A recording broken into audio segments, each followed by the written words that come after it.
You're listening to an Anazao Ministries podcast. Does God live in a black hole?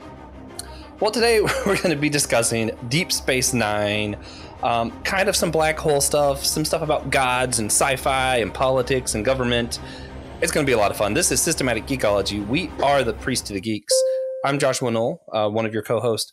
I'm here with another co-host, Sarey, and Sarey is working on a movie project, which is part of why we were like, hey, let's do a bonus episode. And we were thinking about the things that we liked, and we were like, Deep Space Nine. But Sarey, you want to tell them some about your movie and all that? Oh, sure. That'd be great. Yeah. I'm in the last few days of a crowdfunding campaign, which was very successful. It met its goal. It was supposed to be a 45-day campaign, but it met the goal of the amount of money I was raising for production in the first 16 or 17 days. So I was really blown away and encouraged by the momentum and the amount of support, and from both like people I hadn't talked to in a long time, but also like the Portland film community, the Portland wine community, people who were sharing and giving. It was really, really cool. And so I'm really excited about it. And if people still want to give, I'm not sure if this is going to go live before it ends in about 10 days. But if they still want to give, what I'm doing is I have a stretch goal for post-production. So that's a separate budget, and post-production can cost a lot of money to edit and do special effects and stuff like that. So if people still want to give, they can, or if they just want to go to the website and hit follow, they can sign up to get updates on the project. So it's just winemakermovie.com. Winemakermovie.com should forward you to our Seed and Spark page if your browser's doing what it should. The project is it's an eerie sci-fi film that takes place at a winery. So it's about this woman who owns this winery, this plot of land in rural Oregon, and she finds out, well, spoiler alert, she's actually an AWOL alien soldier who's been hiding out on Earth and discovered this love of winemaking. Huh. So the protagonist finds out that her people know where she is and they're coming for her. But she is trying to finish the year's vintage before they come and mess with her. And the film ends with a confrontation between her and her enemies at a wine tasting. And so it should be fun, and it's a proof of concept for a feature that I would like to make, a feature film. And some of my references are film like some Under the Skin, or like some Alex Garland films. I'm a big fan of Field of Dreams. It's that kind of magical realist vibe. So those are some of the references for the project. Also Arrival. Arrival's more like full on spaceships and aliens, you know. Yeah. But the tone is very much similar to that, I feel like. Just sort of that like misty vibe, you know. Oregon's very foggy. There's misty mornings, and the female protagonist, and just using those conventions to create sort of mystique and stuff. So, so that's what the project's about. Yeah. You said eerie sci-fi. So what makes it eerie? I think I wanted to kind of have like an unnerving feeling, like the whole time you don't know when these guys are going to show up. And also I feel like the landscape of Oregon, like rural Oregon, lends itself to that. It's very wild, you know, and the type of like plant life and trees and the way the weather can be so unpredictable. It kind of lends itself to that. And, some score. Nice. Some score to trip you out. You know, I've got my friend is a musician. Her name's Masa Zargaran, but her stage name for music is Omniflux. And she's a really talented musician, and she's agreed to score the film, which I'm really excited about her doing that. So, yeah, good score can make or break a movie. So it really can. I get that. Yeah. Yeah. And the temptation, you don't want to overscore too. So like you use it just the right moments. It's great. You know, I think a lot of early filmmakers overscore, you know, but you need to let the drama speak for itself sometime. So that's the scoop. Anything else? Also, Sarey is joined by, speaking of magical, Princess Lulu. So, her kid has had a snow day. So if you hear hear some stuff in the background. That might be what it is. Yeah, she's showing me she's put a ring on every finger of her hand. She's wearing fairy wings and a tiara right now. And even though it's snowing outside, she's wearing a pink dress covered in flamingos and watermelon. Man, yeah, living the high life. Living the dream life. Also, Yeah. I had put on Encanto for her, but she'd rather be hanging out with Mama right now. That's a fun movie. Oh, yeah, she loves it. Yeah. Who's not wearing a pink flamingo dress, believe it or not. We're also joined by another co-host, Joe Day. Joe, how's it going, man? What you been geeking out on? I've been going back and watching through Psych. We try to keep Good stuff. an active running lighthearted show in the mix, and we finished we finished for us Brooklyn Nine-Nine. There is a part of Brooklyn Nine-Nine that it drops like hard. So we've been going back through Psych. That's been great. Man, yeah. Brooklyn Nine-Nine's a great show too. But well, guys, I think this would be a good time to jump in and talk about Deep Space Nine. But hang in there. We're going to ask Sarey a few more questions about our movie after some Deep Nines talk. I might let Joe ask you some more about it at the end here, because that is good. Why we're doing a bonus. We want you guys to check it out. So perfect. So Joe, Deep Space Nine. We're here to talk about it. As far as things go for me, my introduction to this is kind of weird. I was told that I need to check this one out for a long time. I loved the old original Star Trek movies, had a harder time getting into Next Gen for whatever reason. It's not that I didn't like it. It's just every time I go to watch it, I'm like, this is fun. And then I just lose my place by the end of season 1 and I just give up. And I keep being told that you'll love Deep Space Nine because, I love world religion. I studied world religion in college for a while. I just think it's a fun topic. And you're like, well, this is a perfect blend. You'll love this. And I was like, okay, well, I'll get through Next Gen so I can watch that. And then, I never made it through season 1. So I just never checked Deep Space Nine out until I watched Lower Decks came out last year, the year before. I forget exactly when that started. It's a lot of fun. And they did a crossover episode with Deep Space Nine. And I was like, you know what? I got to see more of these characters. I'm just going to bite the bullet and start watching it. And I did. And I absolutely loved it. It was one of those where you watched episode 1 just to kind of check it out to see more about the characters. And before you know it, it's been days and you've done nothing. You're not sure if you've slept and you finished the show. Joe, what was your experience as far as watching Deep Space Nine? When did you find out about it and start getting into it? So it's one that I don't think I realized when I started watching it. I didn't realize that it was as old as it was because it was just kind of a fixture of my childhood. I did not realize that it started in 93. A lot of what is contained in the series makes sense when you realize that it started then. But there's one of the beautiful things that I think about that I think exists for Star Trek in comparison to some of the other IPs that are out there. There are some aspects thematically of, there are nods in Next Gen or in TNG that if you've watched the original series, you'll understand.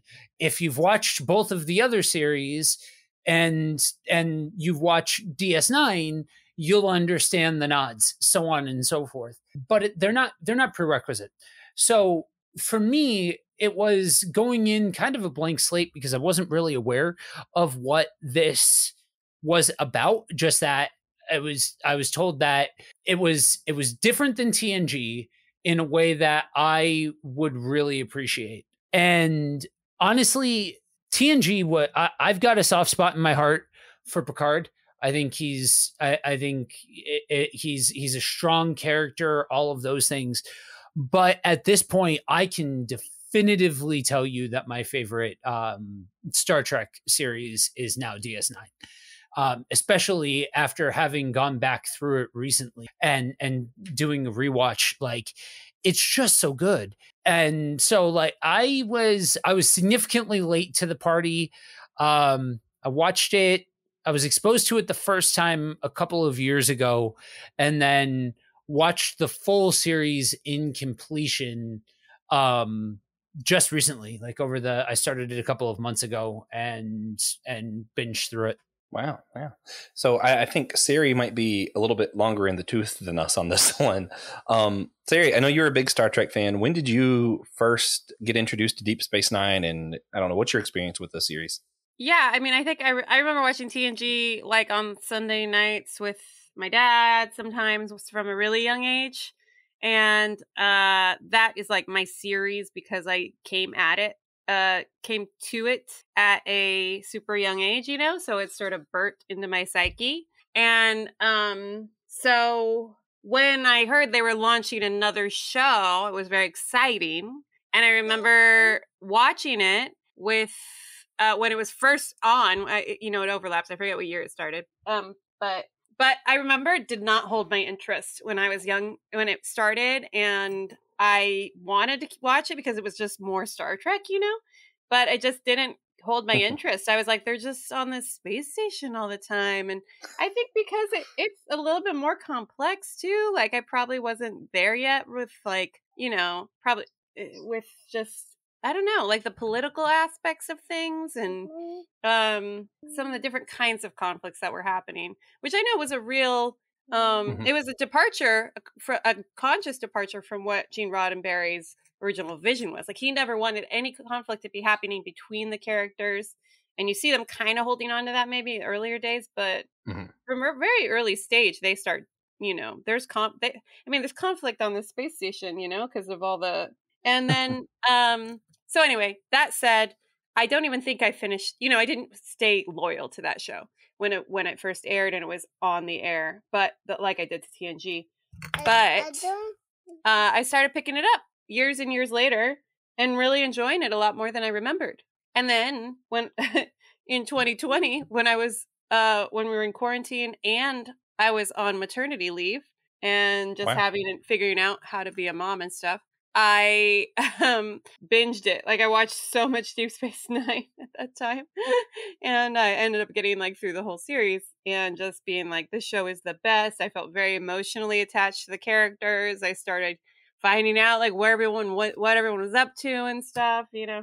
And especially like the women characters are so cool on this show. Like Kira and Dax are just the best. The both of them are such cool female leadership, you know, ideals, I feel like. And so yeah, so I became if there was any doubt of my DS9 fandom, it was eradicated during that period of time. Yeah. In fact, I if I'm thinking right, didn't you choose for your avatar? Aren't you Kira on the logo and everything? No, Dax. Dax. Okay. Yes, man. I'm a Trill. I knew that. Yeah. Yeah, that is so cool. Her whole like the fact that she's so down with like the Klingon culture is, I really love that about her. Yeah. Well, and it's a lot of that's really weird for me, having like spent so much of my time with my only exposure to Star Trek being the old movies. Yeah. So Klingons are like not good, you know, like it's not okay to be friends with Klingons. You're still not down with them, like yeah, it's like allies. So it's really weird seeing them just kind of like, oh yeah, this is just part of everything now, and I'm like, what? Yeah. Why? Yeah, that's funny. It's the undiscovered country for you. Is that would you say that? Yeah. Well, that. But man, that's the Star Trek 6 reference. Yeah, cool. Yeah. The Star Trek 6 was weird. It was good, but it was weird.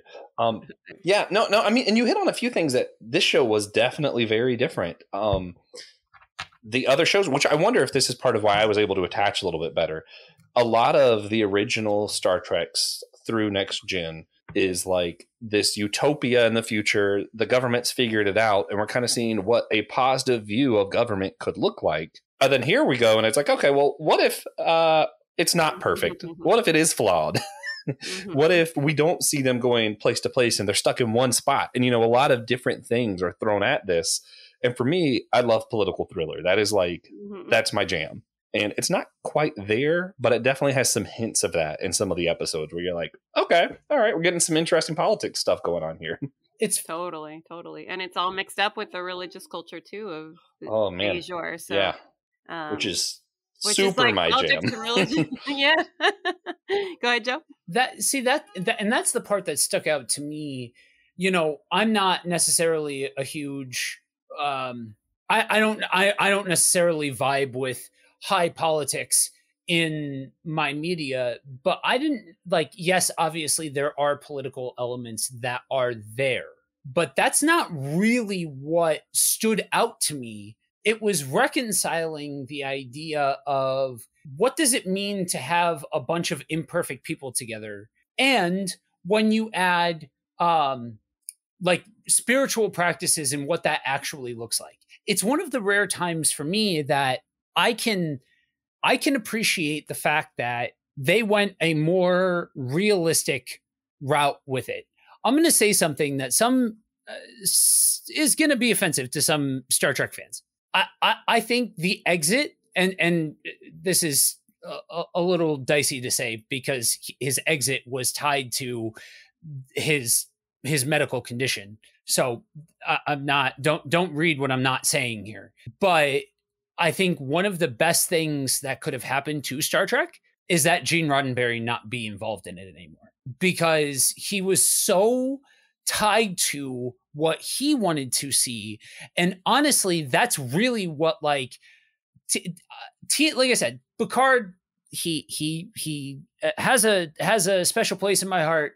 You know, LaForge, Worf, you know, so on and so forth. There's so many characters that I absolutely love that are within TNG, but there's so much of that is so, to me, like, it's not, I don't need realism, but it's not so much about the realistic aspect of it as it is, it's so clearly the transplant of one man's vision versus something that's more of a cohesive story and a bigger environment and all of that kind of stuff, that like these things don't exist outside of just what Gene Roddenberry saw. You know what I mean? Like you look at there's a famous scene from TNG where Picard goes on this big monologue about how civilization has moved past the time of superstition, and you'd ask me to take them back to that sort of thinking. Okay, you know what I mean? Like, and that's not even like, I'm not the type that's going to get up in my feels when a secular show doesn't play to spiritual beliefs. I don't care. Like, I'm not going to get offended by that. But like, that to me doesn't scream like, what if the world moved away from religion? That's a guy that has a vendetta against showing religion in a TV show. And so, no, we want to play heavy-handed towards that. And so I think when you add all of these underpinnings back into it, for me, it was that religious side of trying to marry the worlds of this man that is a commander who already in episode 1 is showing more emotion than Picard showed for the first several seasons of TNG. And how do you couple that with being looked upon as being this religious figure and prophet for an entire group of people that are understanding something from that most of us would look at from a scientific standpoint, and they're like, no, it's religious. You know what I mean? Yeah, and it's funny. Captain Sisko is definitely my captain because he didn't want to be a prophet or any of that other stuff. He just, all this stuff got thrown on him. But I'm getting a little ahead of myself. What you're talking about with the show doing better as a whole, the universe of Star Trek, because of Gene Roddenberry leaving, I see it. When you go through a lot of like major empires or even religions, it usually hinges on how well did the first leader leave it. Christianity, if Jesus did not leave it to the disciples as well as he did, religion wouldn't continue. Luckily, Jesus is God, so he did that very well, you know. But you know, when you look at even Islam, there was some shaky things, and you still see how that was passed out in a split in the religion, and both leaders were able to do something with it, but that split still exists. old American history, colonial. Like, I love colonial American history for whatever reason. The way George Washington left, say what you want about the guy, he wasn't perfect by any means, but he did leave in a good way that allowed the country to continue and prosper. Whereas if he would have kept trying to hold on, who knows what would have happened. Yeah, so I think that's definitely a good point. And when I'm looking at Star Wars, that makes me a little bit nervous because I'm not sure how great George Lucas left it to the next people. We'll see. I do like Mando, but we'll see. Getting back to this show, though, Deep Space Nine, where I guess if someone hasn't seen it yet, they're Star Trek lovers or curious. As far as things go, where does this show take place in the like overall timeline? Could one of you guys kind of explain that? I know it has something to do with Next Gen, and then I know what shows happen after it, but where exactly in the timeline does it fall? I can start this part of the conversation, then Sarey, if you want to add the seasoning, if I miss anything. So the series picks up with a flashback to the Battle of Wolf 359. I think is the name of the battle. It's the big battle with the Borg. And so it's kind of taking place slightly overlapped with TNG, because you see at the very beginning, Captain Sisko has a conversation with Picard, and TNG was at least a generation after the motion picture. They had already gone off and were doing they had already basically retired the original crew by the time TNG took place.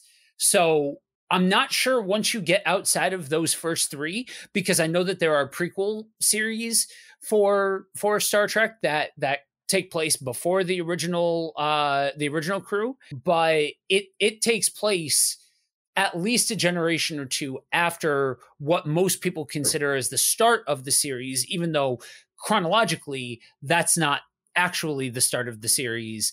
It's just the start of when things were actually being produced with Shatner and all of that. Yeah. Star Trek and Star Wars both try really hard to compete for who can be the most confusing chronologically. One of the newest Star Trek shows I love is Strange New Worlds, and my understanding is it might be the earliest one. I know it's before the original series. Just weird. I think Enterprise is still Sarey, the earliest one, I think. See, I haven't even heard of that one. That's the Scott Bakula one. Yeah. Huh. Bakula, he's the captain. Huh. And it's like just beyond like our time. It's like they're like a step beyond just our kind of astronauts, you know? I'm gonna have to watch that one next then. Okay then. Sarey, other than that, was he on point with everything? Yeah, I mean, isn't Captain Picard on the first episode too? Like they meet in the first episode? Yeah. And they have kind of an uncomfortable moment because, you know, his wife was killed by the Borg while Picard was like giving them intel because he was assimilated, blah, blah, blah. So, I mean, this show started in like the 5th season, I think. 5th or 6th season of TNG. Okay. And so I think the assumption is they're happening concurrently in the world of. So yeah, that's what I was most unsure about, is if it was like after or at the same time. So I know that conversation was really uncomfortable though. And it was fun because Captain Sisko just wanted nothing to do with Patrick, which, you know, the show took a wild turn from that one. So kind of makes sense. Joe? That there's a point in the series, partway through the series, where you can tell that there's more. They do a lot more with the scenes and the sets and all of that kind of stuff, namely because that's when TNG ended and they switched over to doing the movies. And so they broke down the set and they were able to repurpose parts of the set for DS9. And fun facts, they were actually going to they were going to go a different direction with DS9 with some of the naming conventions and all of that, but they had already started working on the ideas for Voyager, which is the next series after DS9. Yeah, I think I personally, for me, the most interesting part of TNG is the parts with the Borg. Like I think that there was such an opportunity to really expand upon them, upon the Borg. And from what I understand in other series I haven't seen, they do a lot more with the Borg. But it felt like to me, and I'll get you guys' opinion on this, it felt like it was finally somebody stepping forward and calling out Picard for what he did as a member of the Borg. Like, it just felt like in TNG, we all kind of moved past it. It was all like, oh, okay, so this battle's done, and now we're going to move on back to perfect civilization, and nobody fights, and nobody calls anybody on their stuff. And I mean, this dude was assimilated and responsible for murdering a whole boatload of people, and we're just going to leave that alone. You know what I mean? And it just felt like finally somebody calling him out. You know what I mean? Wow. I learned a lot. I didn't really I know of the Borg. I've seen them in other Star Trek things, but I haven't seen that part of Next Gen. So I feel like my opinion's not super valuable on that one. Yeah, well, like there is a little bit of like, how guilty should he feel on TNG? Like, there's an episode called Home where he goes and he breaks down crying at one point because he goes home to visit his brother and they have this fight, and then he starts crying about it and stuff. Because it's like, you know, he was assimilated. He was part of the Borg, and the assumption is that he couldn't do anything about like the information that he was sharing with them involuntarily. But you know, the people who were victims or who lost loved ones in those battles are like, well, couldn't you have done something? You know, like they're not fully buying it, you know, or they need a scapegoat for their pain and stuff. So that's the kind of stuff that gets explored. There were a few fun crossovers. Well, you know, like Colmini, thank God, gets to shine. Sorry, his name is pronounced Colmini, who's you know, chief engineer at DS9. It was really fun. He's just like operating the transporter pad, you know, at TNG, but he gets to be a main character on Deep Space Nine, and he's just so beloved and gets tortured mercilessly on this. It's an internet meme now. Because all the worst stuff happens to this character, to Chief O'Brien. And then there's like an episode of TNG where Commander Riker they find out there's a duplicate of him that was created through a transporter accident. And it's this guy, and he ends up taking the name Thomas Riker. And joining this like terrorist group, the Maquis, eventually. And anyway, there's an episode where at DS9 they think Commander Riker's visiting, but it turns out to be Thomas Riker. It's like a total evil twin, you know. That's a lot of fun. And then Worf joins the cast of Deep Space Nine, which I think is great. Like, I thought it was super fun. I loved his relationship with Dax and stuff. Like, I thought that was great. So. I think they did a really good job with the points. It wasn't cheesy. Like, it wasn't like, oh, we need TNG to make this show go. It had its own energy, but then they drew on the connection to TNG and really, I think, ways that really supported what they were trying to do. Yeah, it was funny because I had none of the feelings about TNG when these characters came on. Like, some of them I recognized, but I was like, cool. And they all I felt like you didn't have to watch TNG to get it, but you could tell that it was coming from somewhere else, if that makes sense. But they still kind of explained it enough that you knew what was going on. Yeah. Speaking, you know, we talk about some of the characters that passed over from there, some of the other characters that we liked. As far as like, so the premise of this show, which we touched on earlier, is they're kind of on one ship. So this black hole kind of thing exists. There's some kind of weird energy, and they're kind of monitoring a planet as well as the black hole, and sort of a civil war thing, and then eventually religious wars kind of get involved. But they're there, if I'm understanding right, they're there because of that black hole and some of the stuff that's attached to it, right? I can't remember, but I think on the first episode they find out that they have a stable wormhole. Like, it's a wormhole that takes you to another place, but you can stably get from point A to point B, which is a very far away, the Delta Quadrant, right? Is that right? Yeah. You can get to the Delta Quadrant in like seconds, and you can get back. So it's like a big deal. And the fact that it's in Bajoran territory is also a big deal. But I feel like they don't know that. Maybe they know it's there, but they don't know it's stable. Or don't the entities that live in the wormhole grant them passage, basically, like make it stable, because of Sisko or something like that. Sorry, I should have this. Yeah, it's mythology.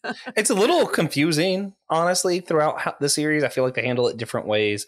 But yeah, the first episode, it was interesting because he does end up in the wormhole and they're kind of studying it, I think. And basically, he has a conversation with these entities, and that's why the people decided he's a prophet, because those are their gods or something. So yeah, that's pretty wild. Yeah, they didn't know that. They didn't set out with the knowledge that the wormhole was going to be stable, and so this wormhole pops up, and Sisko is kind of something like kidnapped, I guess, but by the entities that essentially they look to as gods, and so they're studying him, trying to make heads or tails of what time means and all of that kind of stuff to humans, because they live outside of time, and they basically could have like eradicated him and not let him pass through the wormhole, and so they let him go. And so then, because of that, there are all of these prophecies that the Bajoran people have, that now they look to Sisko as being the fulfillment of the prophecies. Yeah, which creates some interesting storylines, cross lines, whatever, between I want to say Enterprise, but it's not Enterprise, between the Starfleet people and the Bajoran people, because they're kind of just now being introduced to Starfleet, if I'm remembering right. Again, there's a lot that goes on in this show.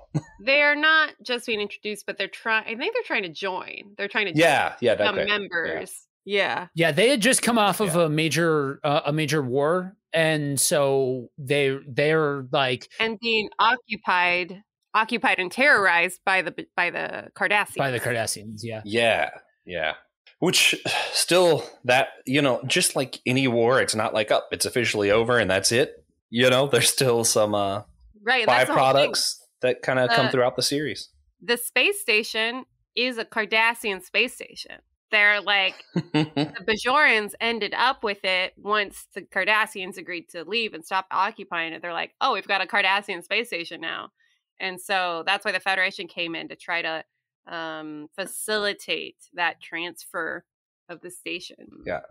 And that's why his first officer is a Bajoran. Yeah, that's a good political move. One of my favorite jokes on Lower Deck is they go and they visit the space station at Deep Space Nine. I forget what it's called, but so the intro Deep Space Nine, they like circle the station a few times. It's all like slow and dramatic. So Deep Space Nine, they pull up and they're like buying for time for whatever reason. Like, well, let's just circle it a few times, really dramatically. It was great. I was like, this is beautiful. They played the music and everything. Yeah, I was like, amazing. It was fantastic. So I think what really sells the show to me, other than I love the political thriller, I love the religious beats, but also I want to say this a lot. I'm a big character guy. You give me good characters, I'm there for it. Captain Sisko, amazing. Joe mentioned it earlier, but in the first episode, he shows more emotional depth than any of the other captains I've seen in any Star Trek, actually.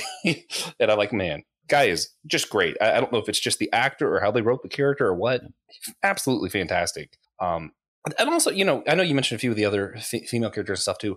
I think my favorite, though, might be Quark. I love Quark. He is just one of the absolute funniest, characters. I'm like, what? He just doesn't need to be there, really, until he does. He becomes important to the story later on. But the first little bit, I'm like, this guy's just obnoxious, and I love it. Yeah, and by a few seasons in, you're like, oh my gosh, I can't believe how much I care about this annoying little Ferengi. Right. I care about him so much. Yeah. And it's but yeah, he's not my favorite. On that note, you have this series that is taking the time and attention to make callbacks. You know what I mean? Like you look at the characters of the Ferengi, and they were showcased in, I think, for the first time in TNG, and then you have some of the Klingons that show up throughout the series, those are established Klingons from previous series, and so on and so forth. Like there's depth to the world that they're building out. And so far from what I've seen, I'll lay that caveat, that out of what I've seen from Star Trek, this is the best showing of creating the world. Part of creating the world, I agree 100%, is part of the is partly characters, but also is it moving? Is it vibrant? Are there things happening outside of just what the camera's shooting? And that, to me, is one of the strongest parts of this series. Is it just feels like there's always something happening even off from the camera. You know what I mean? Like you look at somebody like Dax. Fun facts. LeVar Burton, Geordie LaForge, came to guest direct partway through the series. It was, I think, season 3 or 4 when he directed an episode, and he affectionately called her Action Barbie, and it was a nickname that she leaned into. She appreciated, because she married those worlds of not just being a damsel in distress. You think, early 90s to mid 90s, women weren't necessarily given roles and agency to be able to really show a depth of range, or let alone be in physical altercations with men in a way that depicted them in a way where it was competent or like keeping up or things like that. And then you have that aspect with that range of character that she also brought into it, that just, it's a far cry from the days of women being used on Star Trek as plot devices or as people to be looked upon rather than like engaged with. You know what I mean? Like it just felt like for the first time honestly, I'm not sure I can point to a woman on the show where this doesn't, at least shades of this isn't true for, like that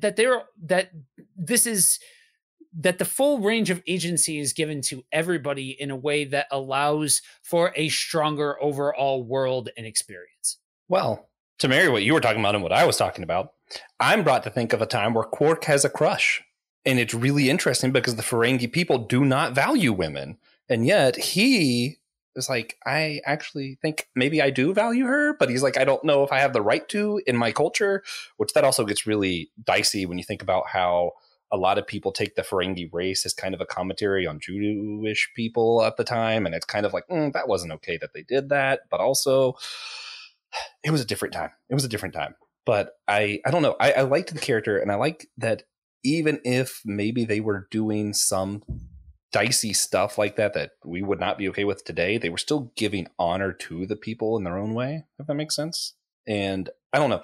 I liked I like what you were talking about with how they gave everybody agency, and how Quark, I feel like, was the only one that we see of the Ferengi.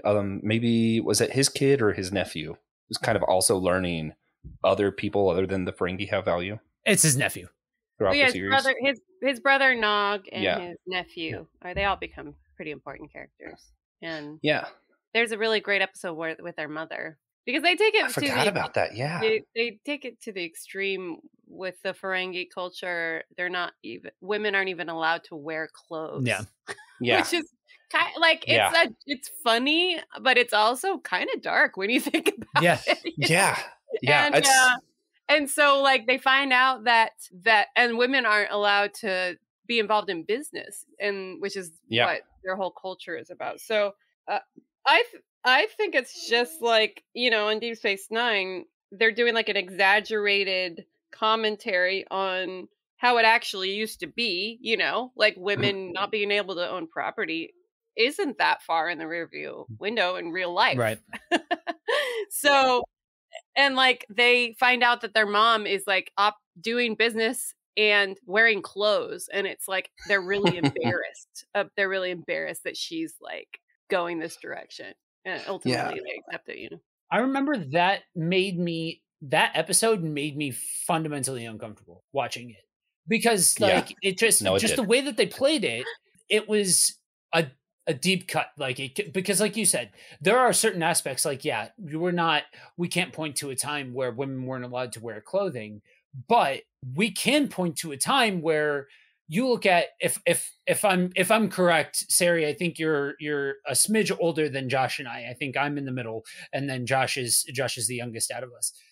But so in my lifetime, I can point to times where, like, I'm in business, I'm a serial entrepreneur. I can point to a time where a woman in business, as an entrepreneur, as a business owner, as a CEO or whatever, even in the C-suite, doesn't even have to be the owner, wasn't taken seriously. And like those kinds of things, like buying land, all of that, we have been aware of that change in dynamic as a humanity, that that coupled with just the way that the actor that plays Quark commits to the bit so much, and the way that it's written goes to such a degree that, like, no, we're gonna make you sit in this. This is uncomfortable. This should make your skin crawl, and we're gonna make you sit in it. He is so committed to that role. He's a phenomenal character actor. God, what's his name? Armin Shimmerman. Yeah, and I'm really glad they brought him back to do the voice in the crossover with Lower Decks too. That was great. But all of that episode kind of reminds me of like Modest Proposal. Where it's like, hey, we have too many people. People are starving. Perfect solution. Let's just eat the babies. It's like that kind of satire where it's like your skin crawls and you're like, oh yeah, some of our answers are actually terrible, maybe. And I think that's something sci-fi is really good at doing, because you could do it in a way that isn't just mocking people, but you're bringing them into a different world and showing them what this logic looks like to the extreme. Right. Well, I mean, we still have people policing what women should and shouldn't wear.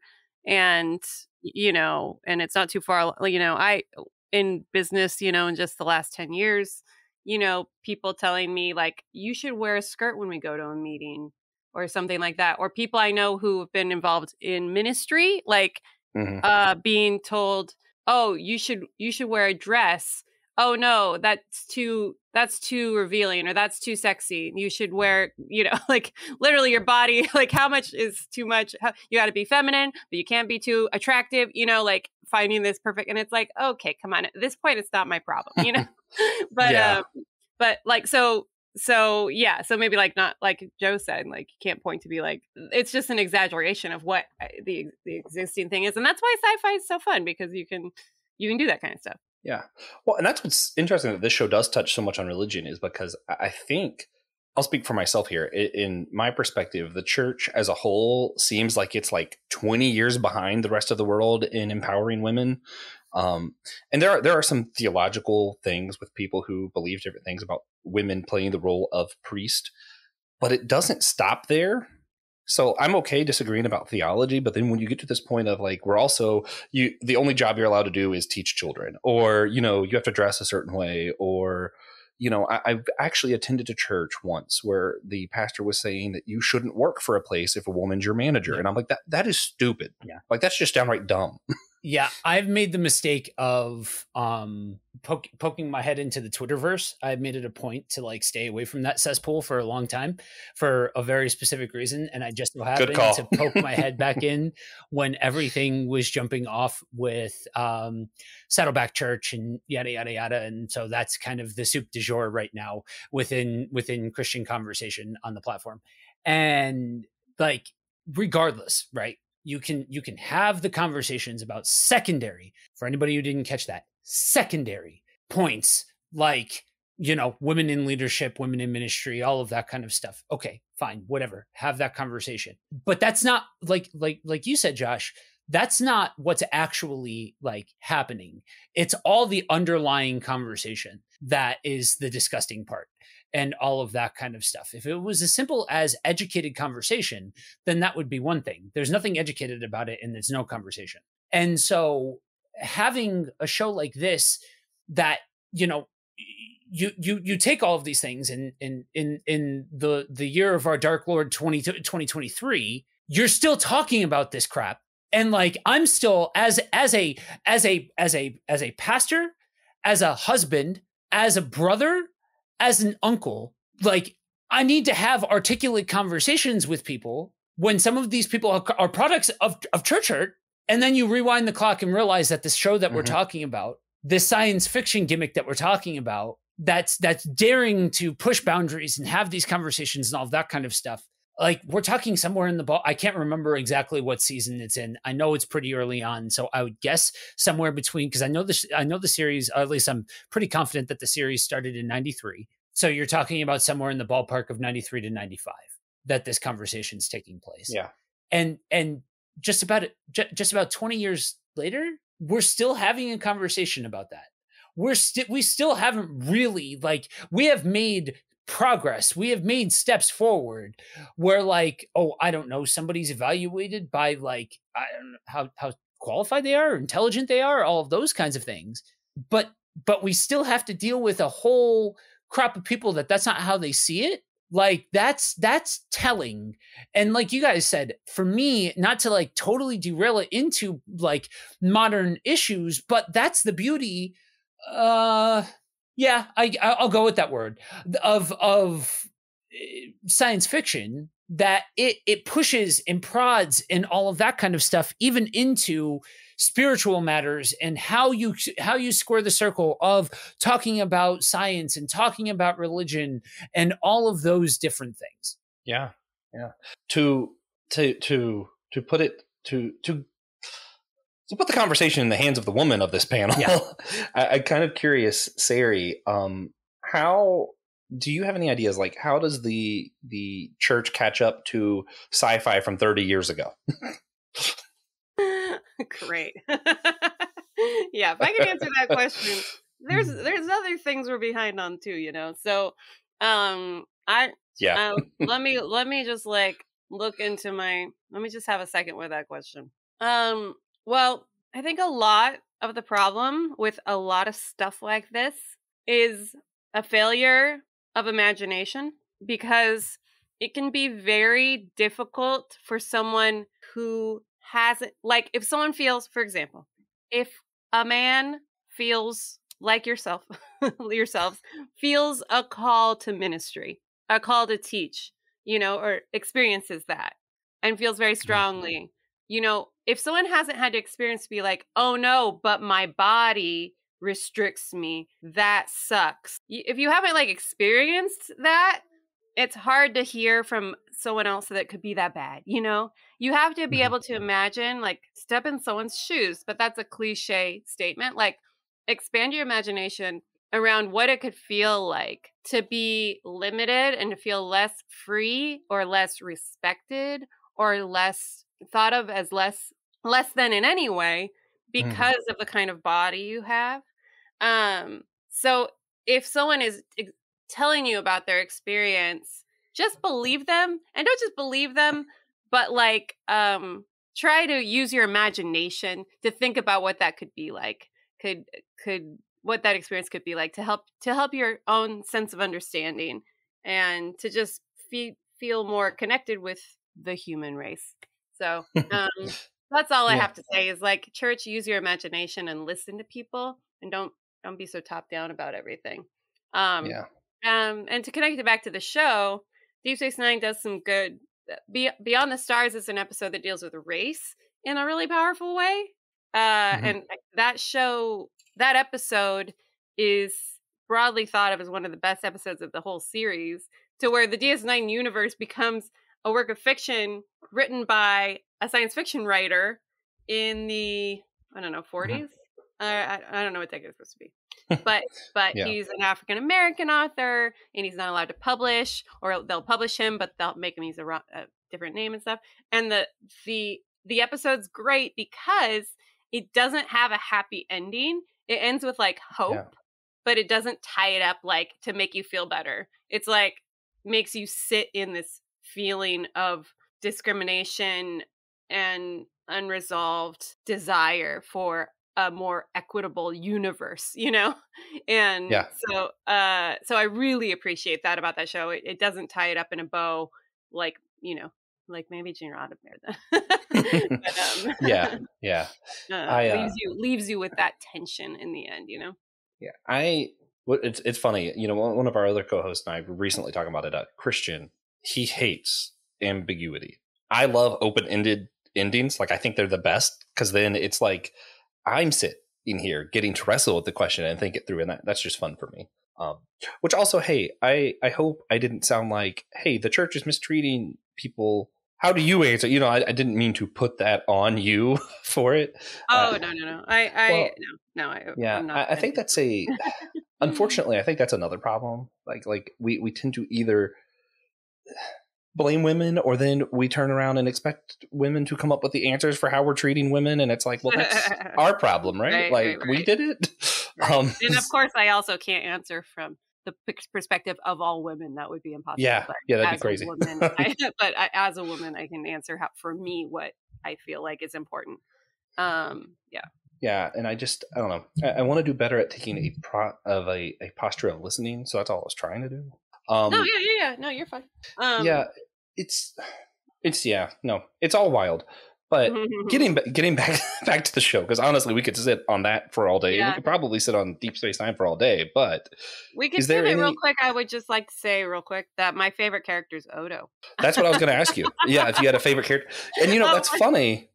Because why I like Quark so much is because of his relationship with Odo. Like, those two together, their chemistry is fantastic. Different sides of the same coin. Like their chemistry is really a big strength of the show. But yeah, I love Odo. He's so grumpy but so complex. And you know, kind of in the way that Picard, like very like suppressed emotions, but you know there's so much there. There's like pain, and there's like feeling like an outsider all the time. And that's I'm always drawn to those like outsider characters who struggle with that sense of belonging. And also the whole storyline where you know he's deeply in love with Kira. And and they're just like buddies. And there's an episode where it's a time travel episode. They go to a planet where they find... that is fun. Do you know that episode? Yeah. Odo's there. So it's basically like they find a planet where a version of themselves... This is when they have... So eventually, Deep Space Nine, they get the Defiant. They get a ship that is basically parked at the space station and goes places. So they can explore the Delta Quadrant a little bit and stuff. They find a planet where there was a time travel accident where a version of themselves got sent back a few hundred years in time, and that group of people populated the planet. So they meet a bunch of their own descendants. That's funny. However, Odo's there, and he hasn't aged because he's a shapeshifter. I mean, he hasn't he's still alive. And he's evolved sort of emotionally, and that's when Kira finds out kind of that he's in love with her. And I just love that episode. It's one of my favorite episodes. It's so beautiful and interesting. Yeah, I always found it really interesting that he had a crush, because like for the longest time I just kind of read him as grumpy Spock, more or less, like obviously not Vulcan, but you know he had that kind of vibe of like the outsider, the not really emotional whatever. And I was like, what do you mean you have like how's that? Oh yeah, no, but like in love with her. Yeah, and this unrequited love, you know, it's so interesting. Oh yeah, and it's just Well, yeah, and the fact that he was so complex, and Quark also, you know, with the different crushes and different stuff that he had, and how he felt his relationship with the rest of the Ferengi changing, and then how they related to each other as like kind of like reluctant friends by like mid to the end of the thing. It was so funny how they like were there for each other, but not like directly there for each other. I was like, because he's like a cop and Quark's like a criminal, like that's yeah. There's Quark an episode too where they get actively trying break the law constantly. Yeah. And there's an episode where Odo and Quark get stranded on a planet together, and you're like, oh, you guys love each other. Like it's obvious. God, yeah, it's just so funny. It's actually a bromance.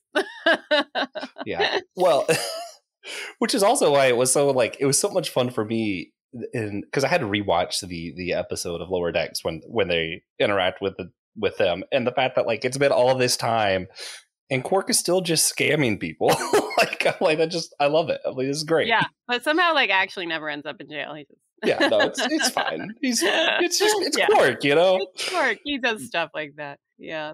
With that, then, I hope we could do more Deep Space Nine conversations in the future. I love this show. This was just kind of getting our toes wet, introducing everybody to it. But we're going to wrap up, and instead of doing recommendations, I'm going to throw it to you again, talking about your upcoming film project. How does an alien get interested in winemaking? How's that a thing? Oh, you Do I have think to I hold off haven't on that? thought about this? No. You're going to get the backstory that might not even make it in the movie, but, I'll just share with fun. the actor or whatever, or it might be part of the feature film, So I have this backstory in mind that the race of aliens that my protagonist is from, they have colonized like a dead moon because their own planet got so busted by, it's like they're ahead of us with like messing up their planet. So they've colonized a dead moon and they live completely like relying on technology, indoor structures and stuff. But when Joni, who's the protagonist, she comes to Earth to hide out, and she realizes that because our planet is more lush and there's nature and she's in Oregon or whatever, that she has a connection she can kind of communicate with the microbiome of our planet. That's fun. And so she didn't know that because she wasn't surrounded by like a healthy microbiome on her dead moon planet. Yeah. So what winemaking and natural winemaking especially is keen on is being really connected to nature. And they, a lot of winemakers say that like 80% of winemaking, it happens on the vine. Like if you don't have good grapes, you can't make good wine really. And so her character finds that this vocation suits her well because it connects her to nature in such a way that it's a mixture of art and science. And it also makes her feel less lonely as the only, she's on her own. She's AWOL. She's got a couple human friends, but she feels less lonely when she's connected to nature and she can communicate with the consciousness of the earth, the consciousness of the plant life and the vines. Fascinating. Yeah. So last of her race loves our earth. Kind of has a little bit of a Doctor Who vibe for me there. That's fun. That's fun. I guess you can look at it that way. Yeah. There's nothing new under the sun. Is there any other like teasers or anything you want to throw to them before we end this? Or well, I launched at the same time I launched my crowdfunding campaign. I launched a podcast, and I put out the 6th episode of my own podcast today. And on that podcast, I talk about I talk about the creative process, my own creative process. What helps cultivate creativity in my life, also some practical stuff like that I do to try to like keep up with a creative practice and balance it with family and a day job.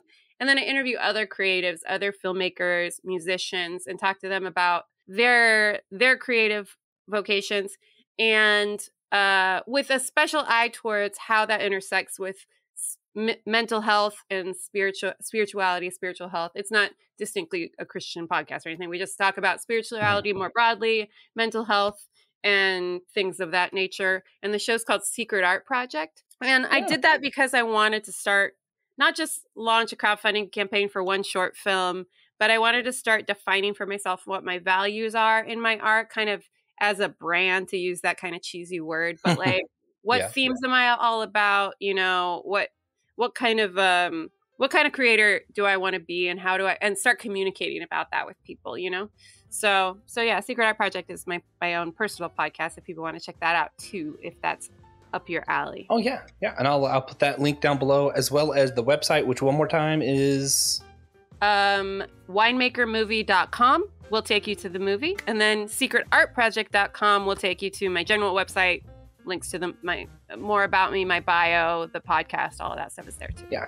And all of that in the show notes. It'll be there for you guys. So make sure you check it all out. Sarey, thank you so much again for joining us. I appreciate you giving me the opportunity to talk about these things and to talk about Deep Space Nine, because I love it, and obviously I get to talk about it for a very long time. Yeah, clearly with this much background in sci-fi, everyone should be super excited for what you're putting out in the world as well. So that's really cool. And Thanks. Guys, listeners, thank you for sticking with us on this kind of bonus episode, and make sure you go to our website, systematicgeekology.org, to see more from us. And remember that we're all a chosen people, the geekdom of Priest.